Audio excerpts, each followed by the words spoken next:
The former Israeli ambassador to the UK. We have Mark Regev standing by for us. So thank you so much for taking the time today.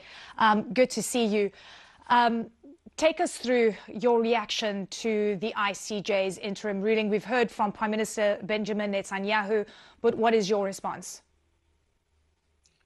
Well, the most important thing is the South African government that was offering legal defense for Hamas. Their number one action item was to prevent Israel from defending itself, calling for an immediate cessation of Israel's campaign against the Hamas terrorists while they continue to shoot rockets into Israel and hold over 130 hostages. And that was rejected. And it was rejected because the court understands that under international law, every country has the right to defend itself. That's enshrined in the UN Charter. And to deny that right to Israel would be an act of discrimination against Israel. So this is So a ceasefire was not included, absolutely, which, of course, Benjamin Netanyahu also referred to as well. But in terms of the immediate measures that the ICJ says that you need to abide by, what is your reaction to that? You have to report back in 30 days. And then the question comes up in terms of, can you continue fighting the way you have to this point and still abide by what the ICJ has ruled? Israel always has been and will continue to be committed to international law, the international rules of armed conflict, international humanitarian law. That's part of our DNA, irrespective of any ICJ judgment. That's what we're doing. But we are also committed, as the Prime Minister said, to fighting this ruthless, brutal terrorist enemy that is committing a double war crime. Not only does it butcher Israeli civilians, not only does it hold over 100 hostage, not only is it sending thousands of rockets into Israeli cities, indiscriminately targeting our people, all of that is a war crime. But they also abuse the people of Gaza, using them as human shields. And that is also a war crime. So Hamas is committing a double war crime. And this is the perversion of the South African case. This is the obscenity of it. That a court was set up to defend humanity against genocide is actually the South Africans are trying to defend a genocidal terrorist organization. So, but let's focus on the ICJ ruling, because that is going to be really important. It is legally binding. There is no way of enforcing it. But to be clear, you're not planning to change anything in terms of your military strategy right now in Gaza, because that is an important point.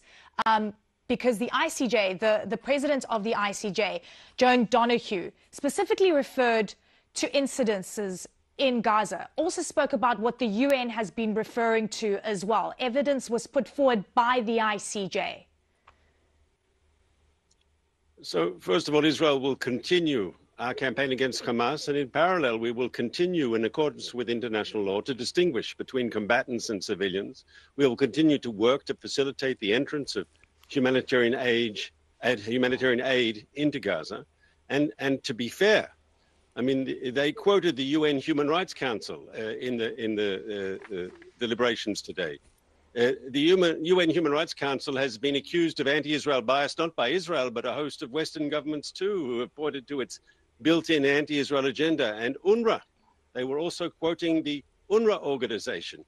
And here we've just had a report out of Gaza today that the head of UNRWA has to investigate his own organization for UN employees in his organization that participated in the massacre on October 7th. And that's on top of other information. One of our hostages who came out of Gaza reported that she was held by a UNRWA employee. And there was the reports that UNRWA's teachers were celebrating the October 7th massacre of Israeli civilians. So anyone who sees UNRWA as an objective source of information is obviously incorrect. But Mark, here's the reality. UNRWA is an entire organization with many people. And yes, that news just breaking as well. Investigation is underway. But I really want to focus on what the ICJ is saying. You've got to report back in 30 days. You have to punish the people that are, incitement of genocide, which is important. Let me just finish this question. It's not my assumption. I need to know what's going on with the ICJ, because you have 30 days to put a report together, and it's important to know what you're going to do, if you're going to be abiding by it, and if you're changing the way that you're going to be conducting this war. This is going to be vital for you as well, I'm assuming. So you can assume correctly that we will continue to abide by international law, irrespective of the ICJ decision. I said that already. We will continue to do so. But when I talked about UNRA, you sort of expressed maybe this is an aberration. It's not an aberration. This is an organization where Hamas controls the union of workers. You have a few foreigners who run the organization. They come and go on 3-year terms. And yet there are tens of thousands of workers who are, unfortunately, many of them Hamas operatives. Why else do teachers in UNRWA celebrate the October 7th massacre? And your previous speaker, the representative of the Palestinians who spoke before, I would remind you that even the Palestinian Authority on the West Bank has refused to condemn the October 7th massacre. Mark, in terms of aid and getting more aid into Gaza, what are you going to do on that point? We have heard from, again, international organizations that Gaza is on the brink of famine. So we are committed, of course, to having aid reach the civilian population of Gaza. That's why we opened up a second crossing in Kerem Shalom. That's why we've made no limitations whatsoever on foodstuffs, on water, on medicine going into the Gaza Strip. I want to reiterate, we don't see the civilian population of Gaza as the target of our operation. On the contrary, we focus our operation on the Hamas military machine. But you have to understand that Hamas, through its strategy of using Gazan civilians as human shields, they are primarily responsible for casualties that have occurred. We don't want to see civilians caught up in the crossfire. Every time an innocent civilian is hurt, from our point of view, that's a tragedy. That's an operational failure. While for Hamas, civilian deaths, that's part of their strategy. For us, it's a tragedy. For them, it's a strategy. So thank you so much for your time.